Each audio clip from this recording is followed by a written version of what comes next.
Shalom, kita berjumpa kembali dalam program Masih Ada Tuhan. Puji Tuhan, hari ini saya akan menyampaikan renungan firman Tuhan yang saya beri judul Masih Ada Sukacita. Saya akan bacakan di dalam 2 Korintus, pasal yang ke-8, ayat yang kedua. Selagi dicobai dengan berat dalam berbagai penderitaan, sukacita mereka meluap, dan meskipun mereka sangat miskin, namun mereka kaya dalam kemurahan. Jemaat di Korintus pernah mengalami pelbagai penderitaan dan pergumulan. Tetapi sekalipun mereka mengalami pelbagai penderitaan dan pergumulan, sukacita mereka tetap meluap.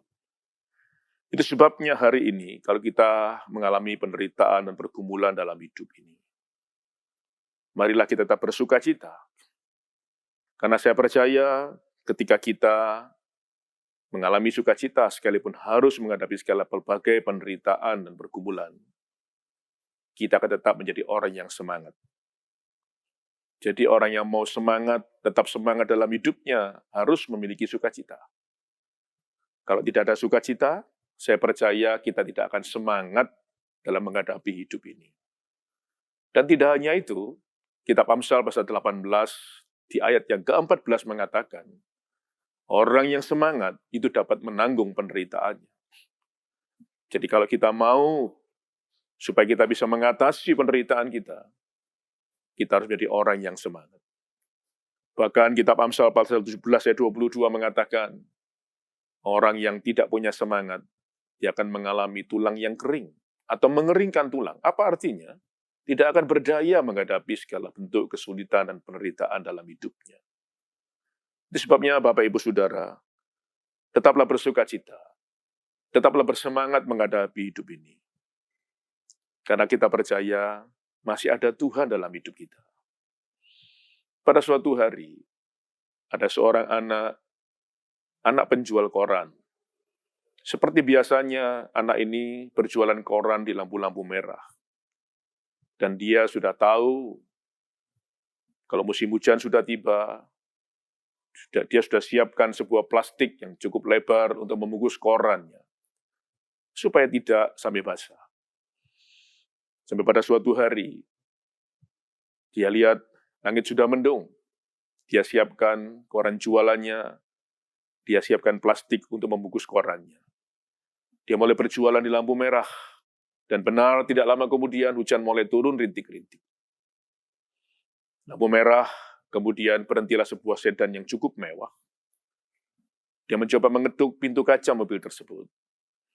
Hujan semakin deras, rambutnya basah.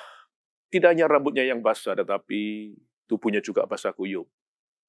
Sampai kemudian pintu kaca mobil tersebut dibuka. Di dalamnya ada seorang om katakanlah, dan mengatakan demikian, nak, bajumu basah, tubuhmu basah kuyup, kelihatan kamu menggigil kedinginan. Apakah kamu tidak takut sakit? Kemudian si anak menjawab, sebenarnya takut om, tetapi aku jualan koran masih belum terjual, hanya terjual sedikit. Apakah kamu masih sekolah? Kata si om, aku masih sekolah. Kenapa kamu nggak pulang? Ya om, sebentar lagi aku akan pulang. Dan si om mengatakan, lihat, langit berwarna putih. Biasanya kalau langit berwarna putih, hujan akan lama berhenti. Kamu segera pulang, nak, daripada kamu sakit dan tidak bisa sekolah. Percaya, nak, kalau cuaca seperti ini, langit seperti ini, biasanya hujan akan lama dan tidak segera berhenti. Kemudian si anak menghela nafas panjang, dan dia mengatakan, terima kasih om untuk nasihatnya. Aku mengerti om, kalau langit ini berwarna putih, hujan akan lama berhenti. Tetapi juga aku tahu om, bahwa hujan itu tidak pernah selamanya. Pasti akan berhenti. Kalau hujan sudah berhenti om, aku percaya cuaca pasti menjadi cerah kembali. Dan kalau cuaca sudah menjadi cerah kembali om, aku percaya matahari akan bersinar kembali. Saudara-saudara, mungkin hari-hari kita mengalami keadaan yang berat. Cuaca mungkin mendung. Mungkin cuaca tidak baik dalam kehidupan kita. Tapi percayalah, itu tidak pernah selamanya. Percayalah suatu hari, matahari akan bersinar kembali. Tetaplah semangat menghadapi hidup ini. Gunung ada puncaknya, laut ada dalamnya. Percaya setiap masalah bersama dengan Tuhan, pasti ada penyelesaiannya. Tuhan memberkati kita semua. Amin.